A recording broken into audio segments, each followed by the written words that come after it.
Nel novembre scorso, in appena 24 ore, presi di mira 3 anziani ultra ottantenni, 50enne pregiudicato di Santa Lucia di Piave, arrestato dai carabinieri. Tra le vittime anche il parroco di Mareno, che fu spinto contro il muro e finì in ospedale.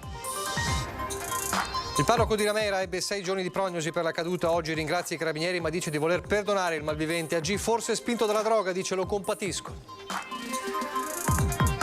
Dai 30 ai 40.000 euro a chi fornirà informazioni per recuperare quanto gli hanno rubato. La sua idea ha suscitato un polverone, ma Francesco Rigamonti, l'imprenditore di Pieve di Soligo, non torna indietro. La statua di Gesù Bambino sparisce dal presepe in piazza Berto a Mogliano. Rabbia tra i residenti del quartiere. 3 anni fa sconosciuti lo avevano appesa a una corda, come impiccato. PM10 con livello di allerta arancio, bandiera bianca del comune di Treviso. Domani non si faranno i pani e vini in città. Stop anche a Castagnoli di Paese. Confermati invece alcuni dei più noti falò della Marca, a partire da Arcade. Scritte comparse nella notte, ennesimo atto vandalico dei Novax, stavolta alla sede della CISL di Treviso. Il segretario Paglini: combattere questa piaga.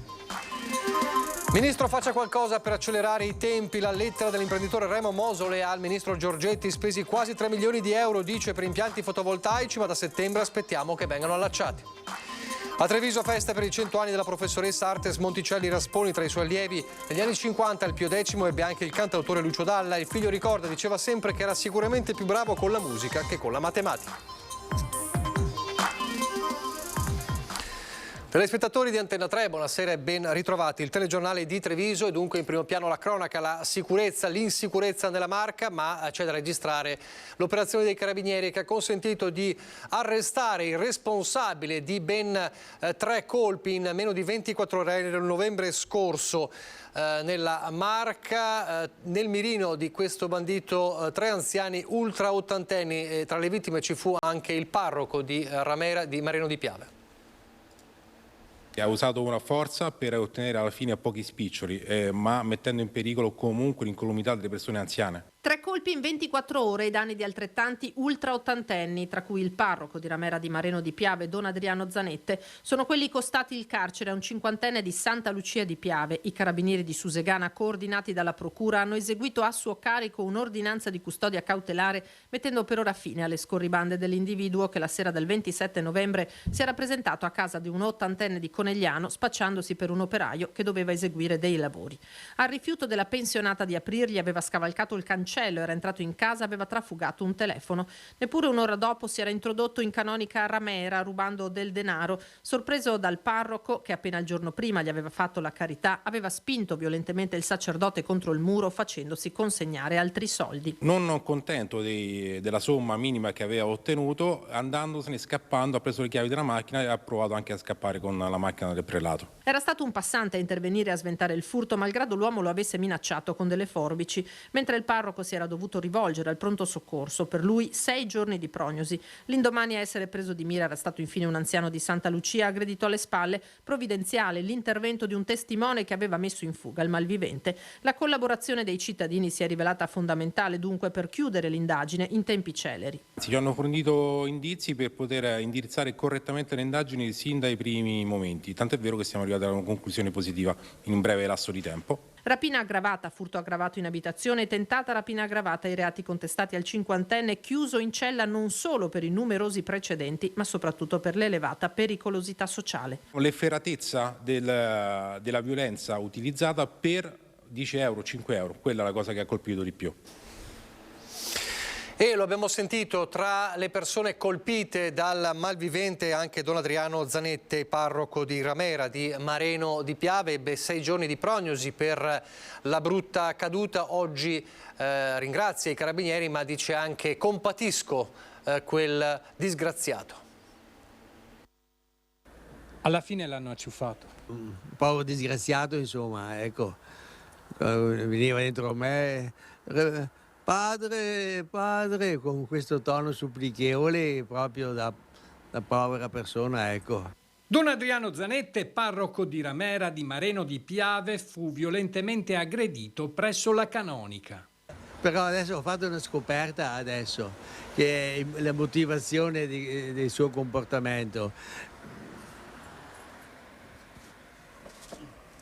Ho visto questo, penso che questa qui è una siringa. Forse era stato spinto da quello. Queste le mie ipotesi, forse i carabinieri sanno meglio di me, io non so il motivo. 20 euro il frutto della rapina, poi il bandito aveva tentato di scappare con la sua auto. E però mentre stava caricando la bicicletta sulla macchina, il padrone della casa, che è il cognato del sindaco, cosa fa lei qui con la macchina di Don Adriano? E allora sto portandoli là. No, gli porto io la macchina a Don Adriano. Ah, sì, e tu puoi andartene. Lui è andato via e mi ha portato qui la macchina. Lei lo ha perdonato?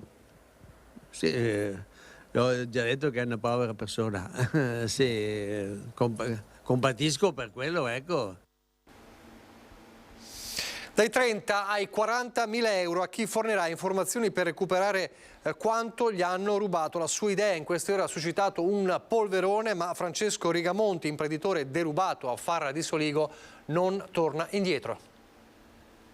Da parte sua nessun passo indietro riguardo a questa ricompensa pseudo taglia, non è pentito di averla fatto?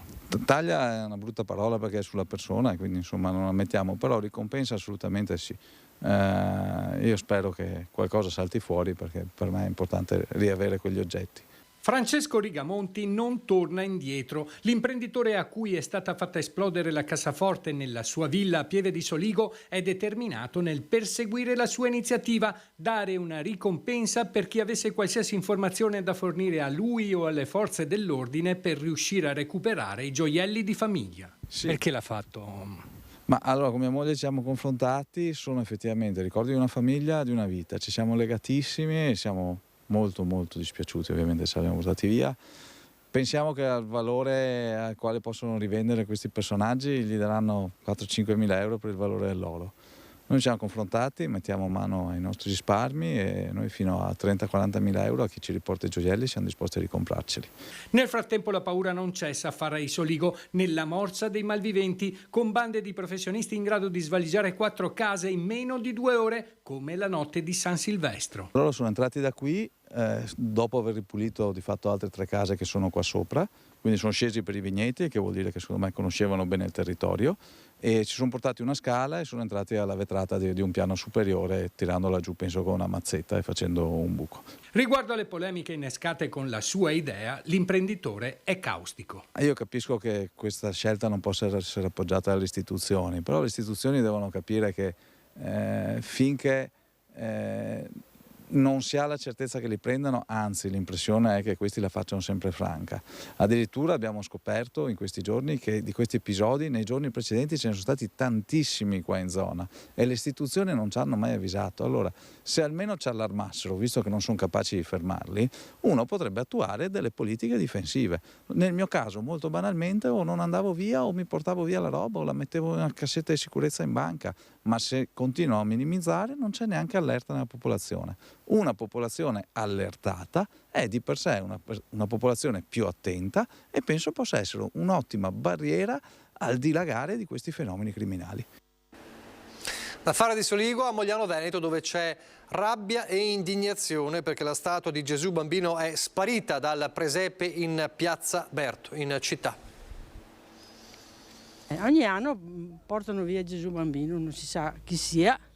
Comunque così è, purtroppo, sempre, da qualche anno, no, ma ci saranno quelli della parrocchia, non lo so io, che stanno controllando, insomma. Ma che effetto vi fa?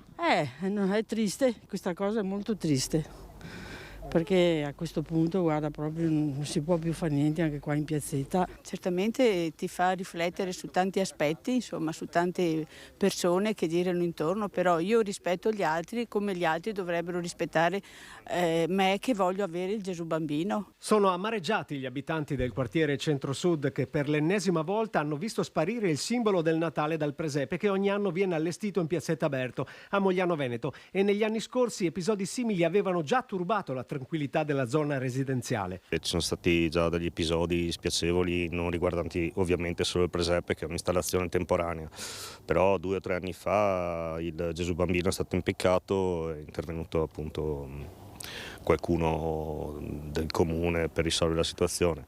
Il problema di questa piazzetta è che è un cul-de-sac chiusa, quindi non c'è transito di persone e durante la notte la gente giustamente dorme. Questo è un gesto che può far sorridere, però quando si tocca un simbolo religioso così sotto data dell'Epifania, insomma, fa un po' riflettere. Le telecamere ci sono e farebbero da deterrente, visti anche i molti episodi di vandalismo e scasso delle ormai famose casette dell'acqua, più volte distrutte per pochi spiccioli nella stessa piazzetta. Si pensa comunque alla solita bravata e il pensiero va subito alla imminente festa della Befana. Noi speriamo vivamente che chi ha preso Gesù Bambino anche quest'anno lo riporti e speriamo che lo spirito natalizio del Gesù Bambino che si è portato a casa gli faccia avere un cuore più buono per il 2023. Io spero sia una goliardata, anzi chiedo a chi ha preso Gesù Bambino, visto che comunque non credo che se ne faccia molto, che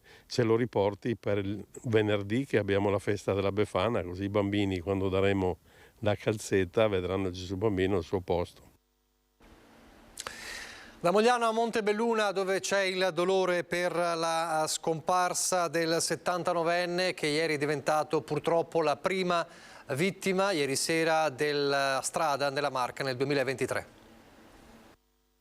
L'auto che sbanda percorrendo via Foresto a Montebelluna e finisce nel fossato, schiantandosi contro un ponticello in cemento. Poco dopo le 21 la Marca trevigiana registra la prima vittima del 2023 sul fronte incidenti stradali, dopo l'annus horribilis appena trascorso e le sue 73 croci. A perdere la vita il 79enne Renzo Ambrosi. A prestare i soccorsi all'anziano è stata un'ambulanza che stava transitando nella zona e si è fermata appena visto il sinistro. Medico e infermiere hanno tentato a lungo di rianimare l'uomo, purtroppo inutilmente.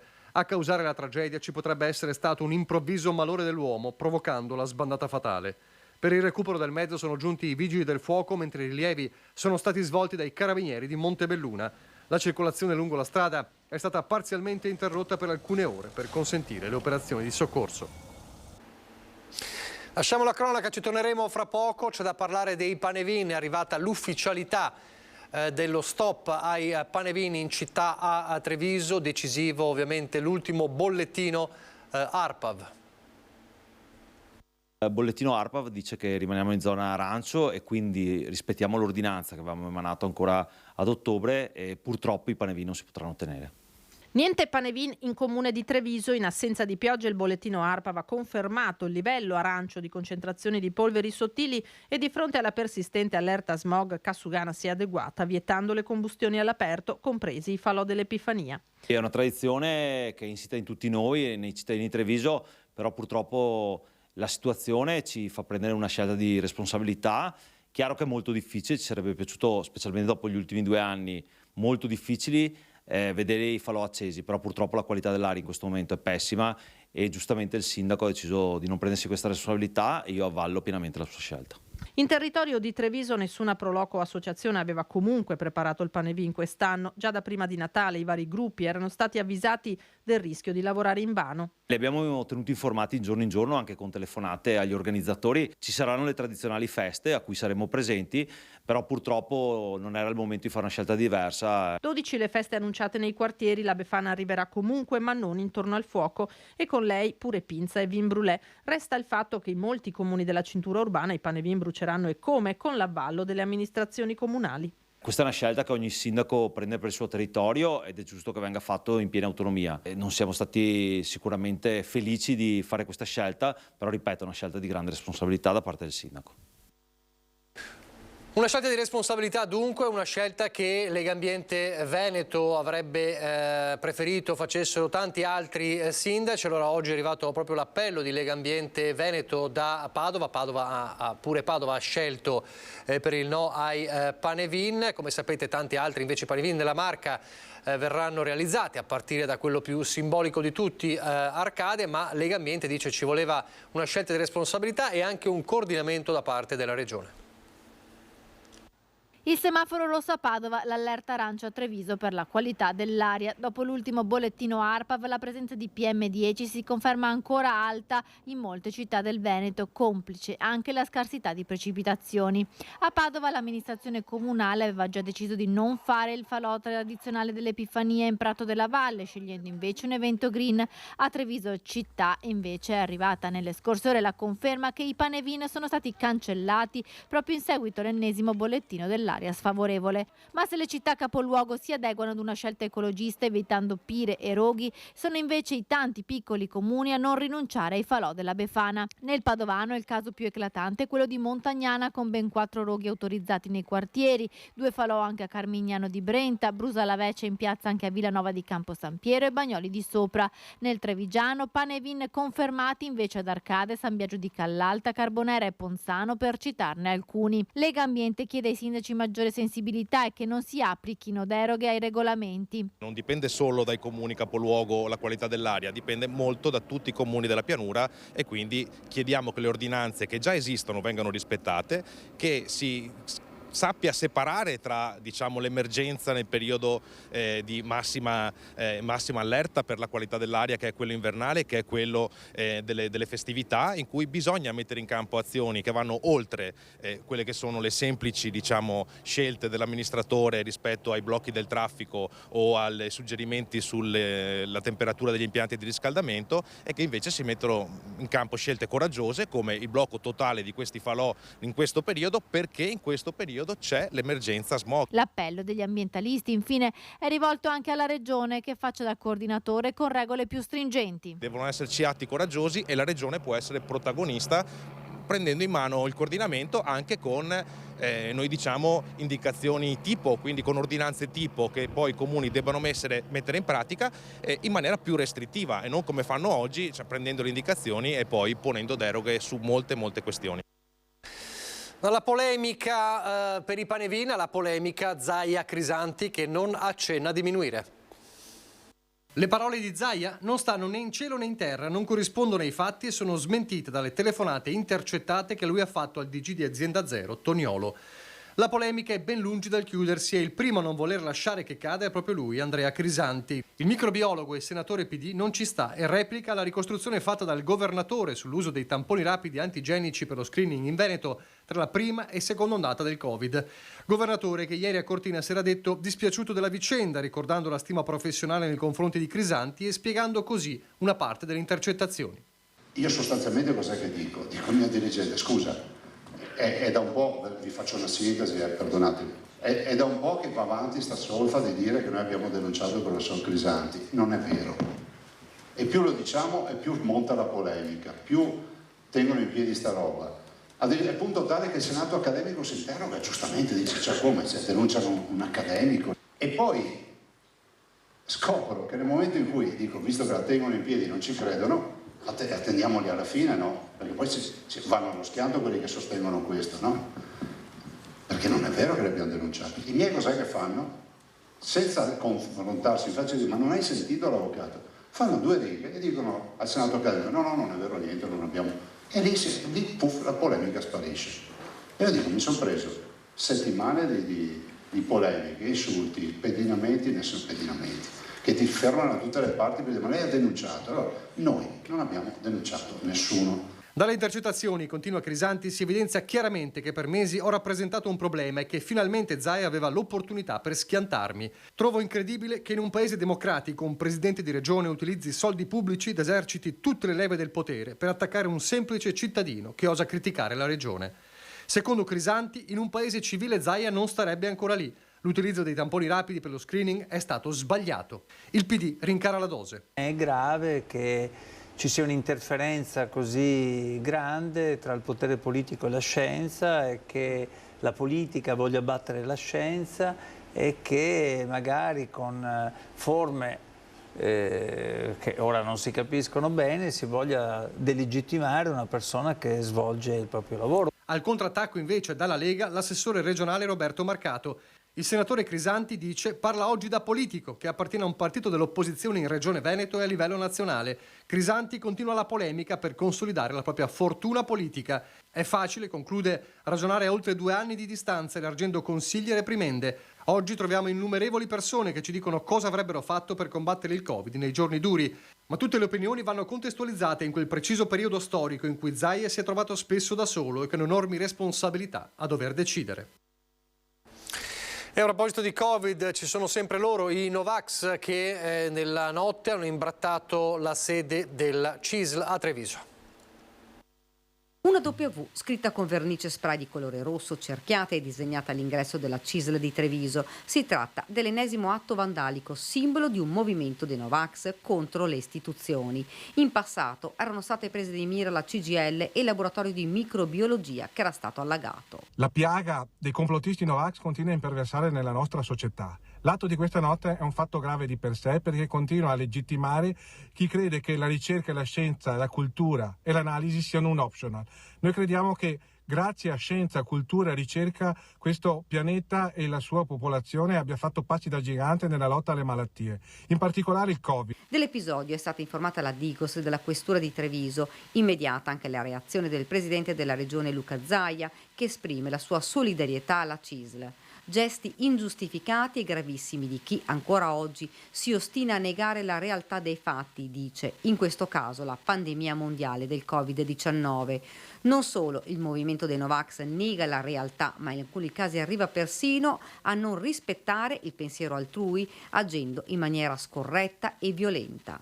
Vaccini fondamentali, aggiunge Paglini. Se non ci fossero stati i vaccini, oggi noi avremmo un'economia al tracollo e avremmo la sanità in default. Purtroppo questo non può accadere e dobbiamo tutti assieme combattere questa piaga di ignoranza e di stupidità. E crediamo che per farlo tutte le migliori energie del territorio e delle comunità devono agire insieme per creare quelle condizioni di conoscenza, di cultura, di responsabilità che hanno fatto sì che l'Italia fosse uno dei paesi col più alto tasso di vaccinazioni al mondo. La politica si avvicina, il congresso provinciale della Lega a Treviso, dal quale emergerà il nome del segretario dopo il lungo commissariamento, come è accaduto anche nelle altre province. 4 i candidati, lo sappiamo, e l'ex deputato Giuseppe Paolin anche in questi giorni è caustico con gli avversari. Non cerco l'approvazione di, come ad esempio per Dussin, che ha l'europarlamentare da Re che lo sponsorizza, o Barbisan che ha Stefani, oppure Coin che ha Gobbo. Giuseppe Paolin si toglie qualche sassolino dalla scarpa e segna subito il territorio nei confronti dei suoi avversari diretti. La corsa entra nel vivo e dopo Padova e Verona, con le vittorie dei salviniani e le feroci polemiche annesse nella città del Santo, a Treviso tutti gli occhi sono puntati all'esito forse più atteso tra i congressi provinciali della Lega, quello della Marca previsto tra il 22 e il 29 gennaio.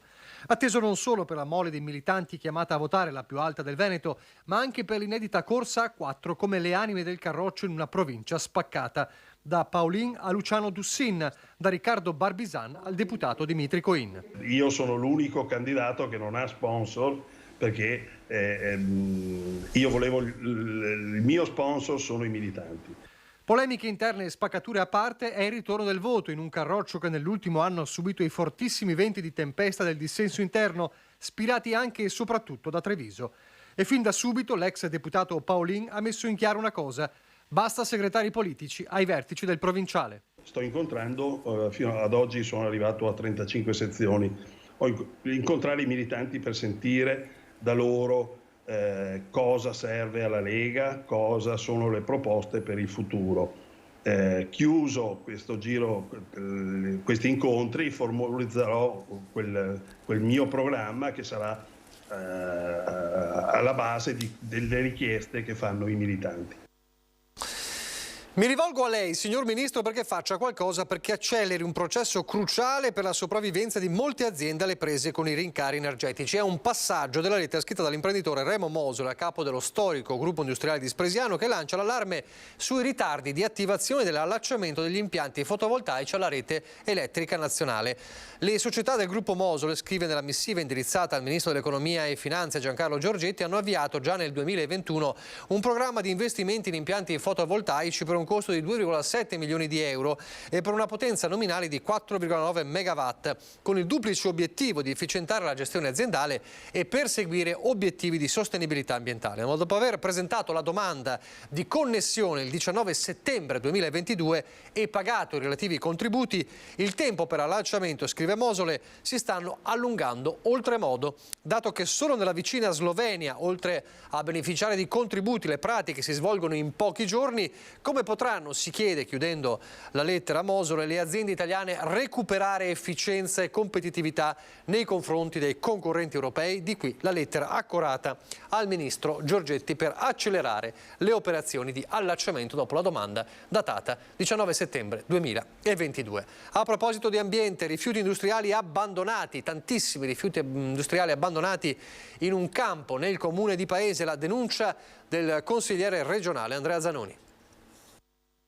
Rifiuti industriali e artigianali di ogni sorta e materie plastiche e ferrose abbandonati in un campo privato a Paese. Alcuni cittadini hanno chiamato il consigliere regionale Andrea Zanoni del Partito Democratico, che ha denunciato la situazione. 200 metri cubi di rifiuti, tuona. Questi sono diversi carichi di diversi camion, evidentemente, almeno 5 o 6, trasporti differenti l'un dall'altro, di materiale di provenienza industriale e artigianale, molto presumibilmente conferito a un'azienda che era ritenuta in regola, ma che poi questa azienda smaltitrice ha pensato male di andare a scaricare questi rifiuti non in una discarica o in un centro di raccolta e smaltimento, ma direttamente in campagna. Immediata la denuncia. Appena l'ho vista ho informato i carabinieri forestali, che sono competenti per territorio, e il sindaco di Paese, mandando a loro un filmato e anche documentazione fotografica e le coordinate del posto. La sindaca di Paese Catioberti ha spiegato di essere a conoscenza dei rifiuti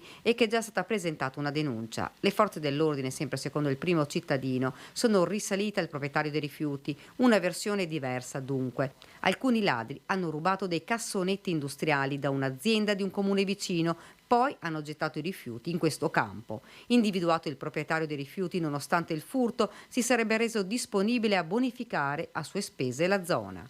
Una vicenda tutta da chiarire. L'unica certezza è che i rifiuti si trovano in questo campo.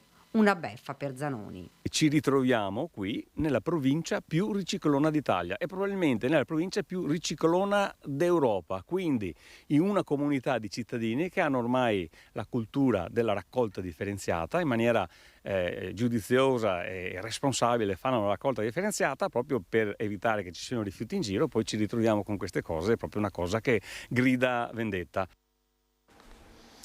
Di nuovo a Treviso adesso, tra i suoi allievi negli anni 50 al Pio X c'è stato anche il grandissimo Lucio Dalla. Oggi a Treviso la festa per i 100 anni della professoressa Artes Monticelli Rasponi. Cara Artes, oggi lei raggiunge l'invidiabile e importante traguardo dei 100 anni. In questa occasione speciale mi consenta di farle pervenire questo piccolo omaggio che, unitamente ai migliori auguri di un felice e sereno compleanno, le porgo a nome mio personale della civica amministrazione che rappresento. Una festa in famiglia per i 100 anni di Artes Monticelli Rasponi, una delle colonne storiche del Collegio Pio X. Ha insegnato anche durante la guerra dal 1940 e poi fino al 1982, forgiando anche allievi illustri nel mondo dello spettacolo. Tra questi, dovreste ricordarlo perché ce l'avete voi nei vostri filmati storici, Lucio Dalla ha fatto un'intervista fuori del Pio X. Una volta che c'è stata la cena di classe degli ex allievi, lui è stato qui alle medie, chiaramente mandato in punizione dal papà da Bologna, e lui ha detto ai vostri microfoni: se non ci fosse stata la Rasponi sarei ancora qui a imparare la matematica. Si erano rivisti nel 2005, la professoressa e il cantautore, quando Dalla, scomparso 7 anni dopo, era tornato al Pio X per ritirare un premio e incontrare gli allievi. Artes ci aveva raccontato la sua passione per l'armonica, che suonava nelle ore della ricreazione. Dalla invece si era prodigato in consigli per i ragazzi. Che siano curiosi, come ho detto, e che si divertino, perché la vita è un grande regalo del cielo e la dobbiamo spendere bene. Al Pio X Dalla aveva frequentato le medie dal 54 al 57. Non era bravissimo, infatti, per essere mandato in punizione dal papà alle medie a Treviso in collegio, e dormiva all'ultimo piano, quindi 2 anni, quindi non era proprio una cima, già alle musica medie. come andava a scuola? Musica non aveva rivali.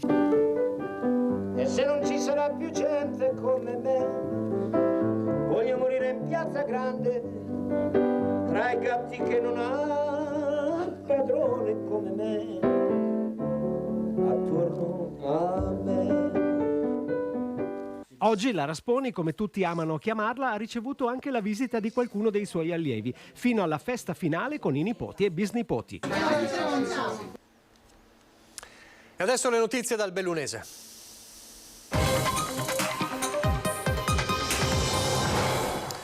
Revisione della legge del Rio, autonomia, viabilità e Olimpiadi. C'è tanta carne al fuoco nella lista dei propositi per il 2023 dell'amministrazione provinciale di Belluno. Non è un libro dei sogni, ma la puntuale rassegna di obiettivi che Palazzo Piloni vuole centrare entro il 2023. Non da solo, ma con la mia preziosa squadra di consiglieri delegati, sottolinea il presidente Roberto Padrin, che dei propositi per il nuovo anno parla con rinnovato ottimismo, a partire dal riordino delle province. Questo è uno dei progetti che ormai mi pare stia passando al vaglio sia del governo e quindi a breve anche del Parlamento, un ritorno di una revisione della legge del Rio con nuove competenze, nuove funzioni date alle province, quindi anche risorse, e anche il ritorno all'elettività diretta da parte dei cittadini. Un percorso che ha senso soprattutto se si vuole ridare dignità e un ruolo agli enti che con legge del 2014 sono diventati di secondo livello. Poi l'autonomia, un percorso che segue di pari passo quello avviato dalla Regione Veneto con referendum simultaneo il 22 ottobre del 2017.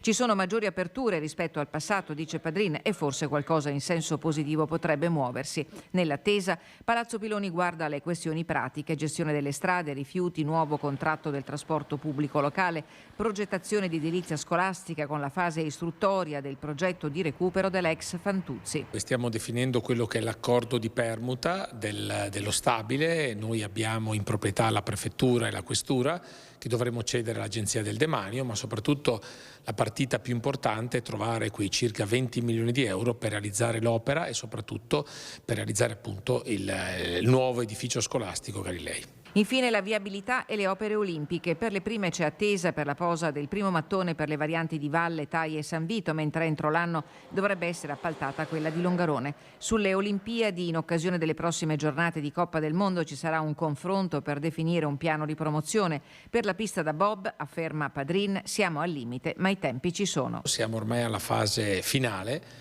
di appalto dell'opera, di chiusura dell'iter autorizzativo, e quindi il 2023 dovrà segnare l'inizio dei lavori per poter realizzare questa pista entro la data del 2025. Hanno suscitato polemiche in questi giorni le proposte progettuali per il nuovo collegamento funiviario dal centro di Cortina ai piedi delle Tofane. L'amministrazione ha negato l'accesso agli atti alla consigliera d'opposizione De Zanna, circostanza che ha scatenato accuse di mancata trasparenza. Tutti gli atti saranno resi accessibili quando il progetto avrà superato il vaglio degli enti e delle società preposti, risponde l'assessore Giorgio Darin a stretto giro. Una volta recepite le osservazioni da parte delle società Infrastrutture Milano Cortina e concluso l'iter burocratico, spiega, l'amministrazione si farà carico di diffondere la documentazione a tutti i consiglieri. Non facciamoci facili illusioni e tratteniamo l'euforia più realista del re, verrebbe da dire il presidente di Confcommercio Belluno, che con misurato ottimismo commenta la ripresa di un turismo che però non è più per tutti. La pandemia non è finita, le materie prime costano, i rincari dell'energia voi vedete che sono forti, c'è una speculazione in atto, non so come, non so chi, però c'è un'inflazione al 12%. Ci sono gli italiani che sono più poveri. È una disamina che non fa sconti, quella di Paolo Doglioni, presidente di Confcommercio Belluno. Bene la ripresa seguita dall'euforia, ma valutiamo il momento perché non ci sono soldi da spendere, afferma Doglioni, che parla di una crescita del territorio veneto in generale, terra di turismo e della montagna, che deve andare di pari passo con la formazione. Non possiamo più pensare di fare quello che abbiamo fatto fino a poco tempo fa. Dobbiamo cercare l'eccellenza. Pronti e preparati dobbiamo farci trovare per le prossime Olimpiadi con offerte che il mondo si aspetta da noi. Non possiamo essere mediocri. e quindi tutto il Veneto, la provincia di Belluno in maniera particolare per queste, deve essere il massimo dell'offerta, sia nel commercio sia nel turismo. Un comparto che nelle terre alte sta soffrendo a causa di una moltitudine di fattori che ruotano attorno alla denatalità e allo spopolamento. Le zone alte hanno bisogno di servizi. Ecco che i negozi sono indispensabili nelle zone alte, perché senza negozi, senza dei punti di riferimento, non vive quel paese. Doglioni guarda ai finanziamenti messi in campo dai vicini trentini a favore del commercio, che pur in zone disagiate rappresenta un altissimo valore sociale, oltre che un servizio indispensabile. Avendo viabilità, che non abbiamo, speriamo con le Olimpiadi, avendo servizi, vivere in queste zone vuol dire vivere bene. Intanto visita lampo ma fruttuosa dall'assessore regionale al turismo Federico Canera Malgacciapela, incontro con il sindaco e il direttore di Marmolada Funivie per affrontare problematiche che riguardano i rapporti con Trento, l'evoluzione delle piste sul ghiacciaio, oltre al nuovo impianto della società Padon che collegherà Malgacciapela a Capannabil. Sul tavolo anche l'ambizioso progetto del comune di Roccapietore da 5,5 milioni di euro per la realizzazione di una struttura polifunzionale che darà nuova linfa a Malgacciapela. Soddisfatto il sindaco di Roccapietore Andrea De Bernardin. Adesso commenta: è il momento di intervenire per riacquistare quella notorietà che la stazione turistica merita non solo d'inverno ma anche d'estate. Siamo in chiusura la nostra rubrica Il tuo presepe, c'è ancora qualche giorno per mostrare tutti i vostri presepi, ve lo dico già, non terminerà la rubrica nella quale vedete il numero per mandare i vostri video, ricordo sempre almeno 20 secondi e ricordatevi rigorosamente in orizzontali. Dicevo, la rubrica non terminerà con il 6, chiuderemo la settimana, quindi c'è tempo ancora fino all'8 di dicembre, fino a domenica, per vedere i vostri presepi. Allora questa sera vediamo le creazioni di Danilo Battistella di Bibano di Godega di Sant'Urbano, della famiglia di Luciano Longo di Camalao di Povegliano, di Gioia Mazzon di San Vito di Altivole, di Rodolfo di Spresiano e, visto che siamo anche nella pagina bellunese, di Matteo Moro di Colvago di Santa Giustina. E con queste immagini salutiamo. Grazie per averci seguito, arrivederci.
Rizzardo SRL, da oltre 40 anni sul territorio con professionalità, serietà e un team competente e qualificato al servizio del cliente per ogni aspetto del fine vita dell'autoveicolo. Bentrovati al meteo. Alta pressione con tempo buono e clima, a dire il vero, ben poco invernale. Il dettaglio di giovedì 5 gennaio.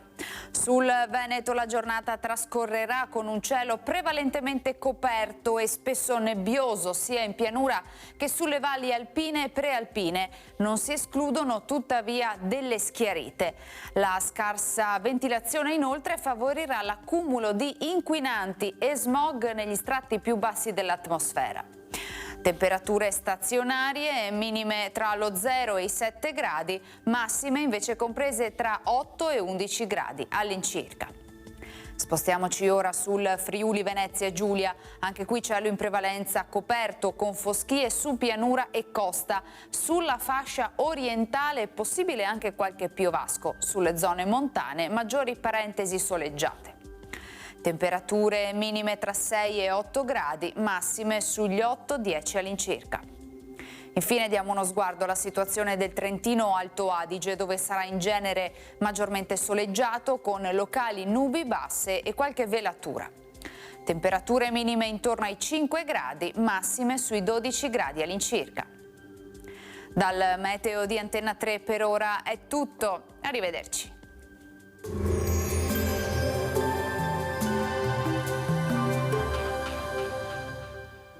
Rizzardo SRL, da oltre 40 anni sul territorio con professionalità, serietà e un team competente e qualificato al servizio del cliente per ogni aspetto del fine vita dell'autoveicolo.